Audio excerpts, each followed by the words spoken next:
It was a day of dialogue and exchange as hundreds of motorcycle riders and tricycle drivers converged at the Ondo State Internal Revenue Service headquarters in Akure. The operators, who had suspended their usual activities, met with representatives of the state government to discuss key issues affecting their daily operations as the state enters the year 2025. Among the government officials present was the Special Advisor to Governor Aiyedatiwa on Special Duties and Strategy, Mr. Gani Mohammed. Addressing the operators, he began by expressing gratitude for their continued support for the government and their peaceful conduct. We want to thank you very deeply.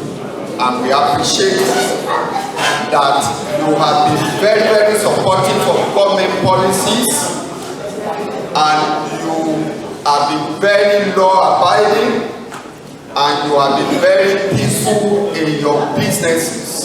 Mr. Mohammed also took the time to inform the operators of the government's decision to adjust ticket prices, citing rising cost of production as the key reasons behind the increase. Now, tricycle drivers will pick a ticket of 1,000 naira as against the 300 naira earlier issued, while motorcycle riders will get a 500 naira ticket as against the 150 naira hitherto issued.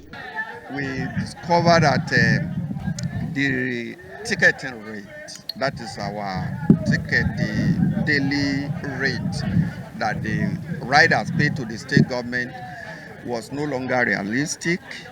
Imagine 150 naira as the rate they pay.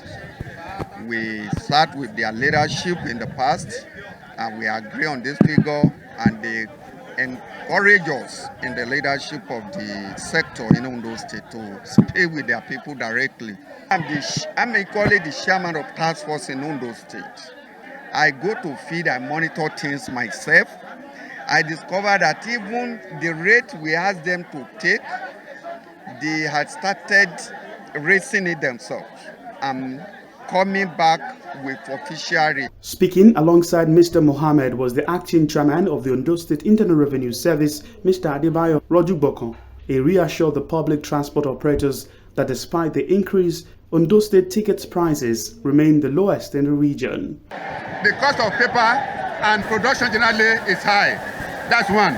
Two, from what I said earlier, you found that we are the only one that is far behind schedule. I'm saying that Ekiti here is 850, Osun State is 700, Edo State is 1,002, Lagos is 1,003, and Ondo State was charging 150. It's not reasonable. Considering and the cost of production is the same, and so we have to increase it to 500, which is far below what others are charging. As we have been doing it seamlessly before, we'll continue in that mode. However, we are thinking of another way route later that we will announce. We don't want to make public now until we are ready. While the announcement of the ticket price increase caused some uproar among the operators, some individuals expressed their appreciation, acknowledging the government's efforts to prevent the levy from becoming unaffordable. You have to take it because in other states like Edo State, Ekiti State, Lagos State, Ogun State, Osun State, they are selling above 1,000 tickets. The operators want government to ensure its ticket agents do not impose illegal levy. Major problem ta ní Ondo State ní Akure, major Akure gogogan. Ó ní àwọn tó ń já ticket fún wa. Torí àwọn people yẹn wọn ò fún wa ní ìfọ̀kànbalẹ̀. Lẹ́yìn ìgbà tó ti já ticket 150 naira tẹ́lẹ̀. Wọ́n á padà dìé mú lọ́wọ́ ọ̀sán. Wọ́n á ní kó fún ọ lówó oúnjẹ wọn. Tí ò bá fún ọ lówó oúnjẹ wọn, problem ni. The Ondo State government's reassurances seem to have struck a balance, with operators appreciating the careful consideration of their needs. Zaheed Aribisala, OSRC News.